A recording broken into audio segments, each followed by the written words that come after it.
Sangli civil hospital चौक येथे असणाऱ्या एका एटीएम सेंटरमध्ये वृद्धाच्या एटीएम कार्डची अदलाबदल करून पिनकोड घेऊन बँक खात्यातून 40,000 रुपये काढून गंडा घातल्याचा प्रकार उघडकीस आला आहे।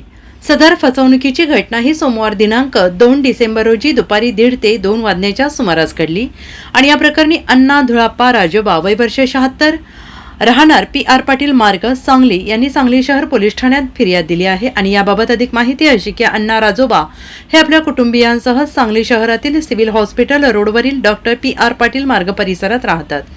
सोमवारी दुपारी 1:30 वाजण्याच्या सुमारास सिव्हिल हॉस्पिटल चौक येथील बँक ऑफ इंडियाच्या ATM सेंटरमध्ये पैसे काढण्यासाठी राजोबा गेले होते आणि यावेळी त्या ठिकाणी 35 ते 40 वयोगटातील एक व्यक्ती त्यांच्या जवळ आला। त्याने हातचलाकी करून राजोबा यांच्या ATM कार्डची अदलाबदली केली। राजोबा हे त्या ठिकाणीहून निघाल्यानंतर सदर अज्ञात व्यक्तीने राजोबा यांच्या बँक खात्यातून 40,000 रुपयांची रोकड काढून पलायन केलं। काही वेळाने राजोबा यांच्या निदर्शनास सदरची घटना आली।